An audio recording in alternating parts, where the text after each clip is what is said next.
Okay, this is Dr. Sam Sugar. I'm proceeding with an interview of Kathy Spies, who called me this evening to talk about a situation that she finds herself in with regard to guardianship. As those of you who follow know, we are making a series of these recordings to expose the workings of guardianship. This particular case came to my attention some time ago, but we renewed our conversation today. It involves a company in Sheboygan, Wisconsin, although the case is also happening in the state of Florida. Katie, you want to take it from there? I'll ask you some questions after you introduce the issue. I have to thank you so much for taking the time to hear me today and to allowing me this interview. I want to thank you so much for taking the time today to address my concerns and to promptly place this video together. I am the daughter of Marilyn and Joe Sturbins. My father passed away 14 months ago. My mother is in the care of Advocacy of Sheboygan, which is the guardianship in Sheboygan. They were appointed guardianship in March of 2017, about 6 months prior to my father passed. The reason for my concerns, there's multiple levels of court cases that are all intricately connected, but primarily it's the fact that Advocacy of Sheboygan has, since I started working with them in July of 2017, had mismanagement of funds that I can document. They were paying the mortgage late and it forced it into foreclosure. They were paying some of the debts to my parents' estate untimely. That caused a lot of pressure and stress on my father, who was a heart patient. My mom has dementia. She's a Florida resident, and her choice and will was to always be in Florida at a nursing home right across from her condo. She was permanently placed by the courts, by Advocacy of Sheboygan, and it was somewhat of a arrangement, a collaboration with my ex-sibling, Ken Sturbins, who has been suing his parents for 3 years prior. So if I could interrupt, Yeah. the hallmark of almost all of these cases is, as in your case, family dysfunction. It's disagreements among siblings that opens the door wide for probate exploitation. Now, in your particular case, there is a significant amount of assets in question, and there are multiple lawsuits going on for what, 3, 4 years? Yeah. Well, all the lawsuits started way before a probate case or a guardianship case. So this is a little bit different than, say, a sibling squabble. You know, it really involved a federal court case in Illinois. But I really just want to, as you said, a little time that we have maybe in this version is to stick to Advocacy of Sheboygan have given my mom's estate to the person that was a plaintiff suing my parents for 3 years while she's still living. And I recently found her trust and will. And I recently had him deposed a month ago, and I was unaware that there was a quiet arrangement made where my ex-sibling was granted her deed. And this property is in question of where I'm sitting right now today. There's been a lot of foul play of changing locks, locking me out from where I'm an occupant. That's hugely emotional, but I have documents of mismanagement of funds, collaboration with a pending litigation, collaboration with the plaintiff that was in lawsuits where my parents had multiple attorneys, and that collaboration changed the whole dynamics of mediation. It changed the whole dynamics of the case. And I still have 3 court cases pending in Wisconsin. There's 2 court cases in Florida. And do you think that the Advocacy of Sheboygan was at the root of all of this problem because they did not act appropriately? They never allowed a meeting with me. The guardian was upset that I pointed out a lot of errors in the financing. And it became almost a part-time job for me to pay 6 bills. And that created a lot of stress because I was a caretaker for my parents at the time. My dad was it was a high demand of caretaking for a dementia mom and a father that had cardiac issues and in and out of hospital. And so I was their main person contact with my dad because he was guardianship of my mom. And as all of us in this awful mess know, it is always the person who has spent the most time, the most effort, and even the most money in taking care of their loved ones that is immediately attacked and vilified and made the scapegoat and the excuse for the exploitation of the family, the ward, and of course, the draining of the estate in legal fees. Is that Yeah. pretty much you would say? Um, Most definitely many of that and many other facets. You know, the collaboration changed the dynamics of the court case, but there are things that I think have conflict of interest. The same law firm that was representing my brother to sue his parents is the same attorney in Pinellas County that is representing Advocacy of Sheboygan today. Now, they're not adversaries because they are kind of working like this together, but it seems to be that inside information was always used, and that advocacy is doing one party's ambitions and gain, and those Instead of being impartial. impartial. Exactly. Right. And you currently have an attorney in Pinellas County, I right? do. A wonderful attorney.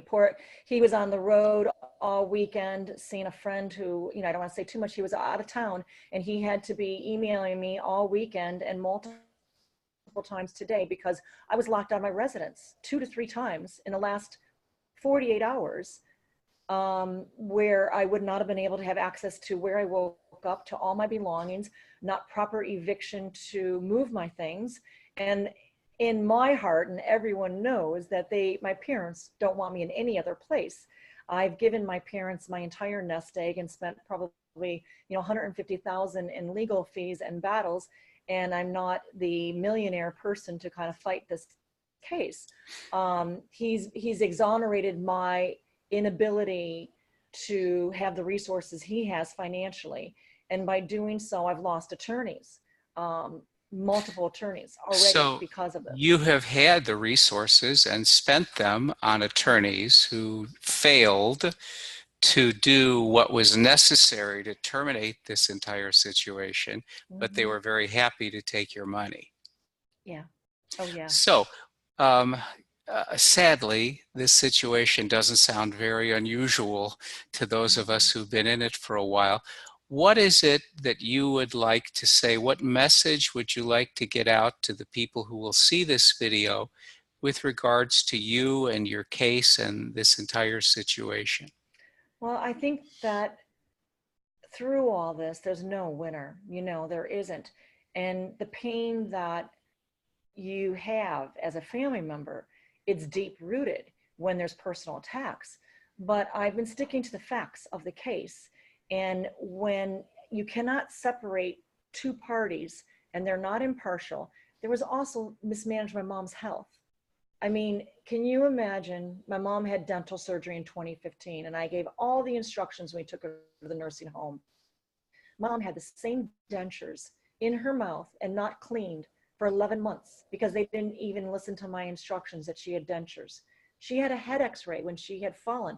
These things should not happen. That's why I have been saying that this guardian needs to be removed from the case. I'm worried about other families experiencing what I have experienced from Advocacy of Sheboygan. And I'm worried that they are too tied deeply financially. They underestimated my parents, my mother's estate value.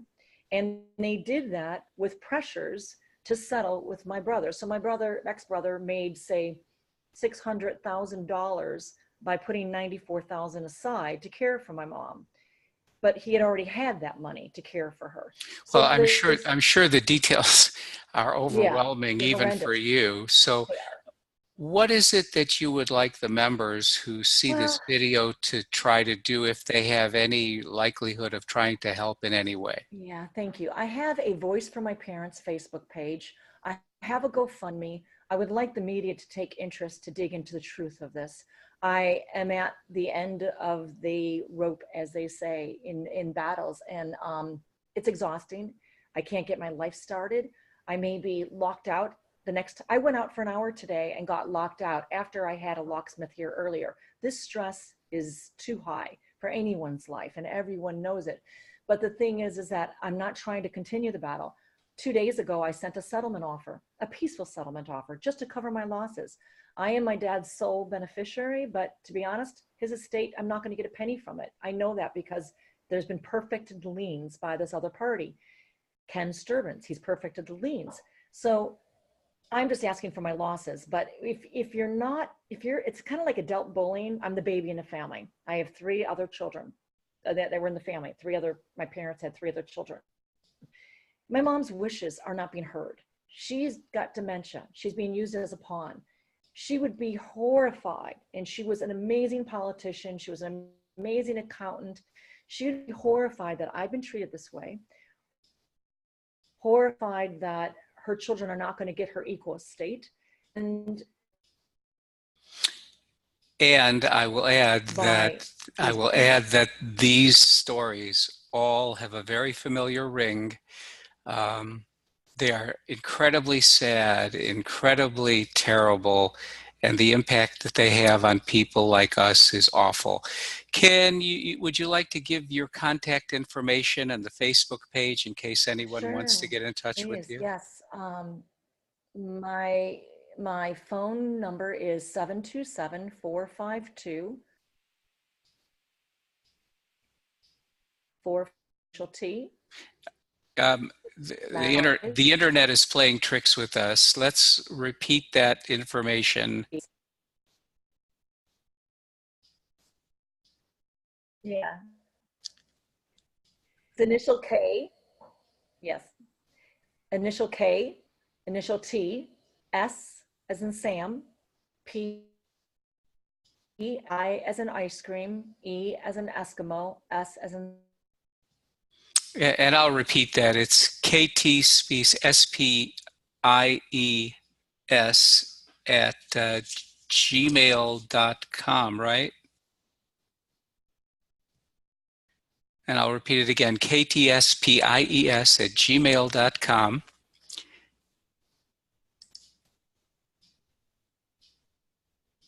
Are you still there? Yeah. Okay, I just gave them your email. Let's repeat your phone number. And that would be 727-452-4462, correct? Yes, and I have a Voice from My Parents Facebook page. Please feel free to view all the posts and the information. And I also have a GoFundMe to help with, I want to have a sit-down meeting with Advocacy of Sheboygan. I mean, I'm not looking for huge funds. I'm just trying to cover some minimal costs. But primarily, what I think comes through here is that perhaps it would be nice if someone from Pinellas County could connect with you to give you a little more lay of the land. And of course, anybody in Wisconsin as well. Katie, we're going to terminate this interview now and hope that our friends all over the country will get back to you. Any last word? If any of the media is interested in an interview. Yep, we'll try to do that for you too. And homestead protection. Very good. Thank you, Katie. Thank you so much. Don't hang up. Okay.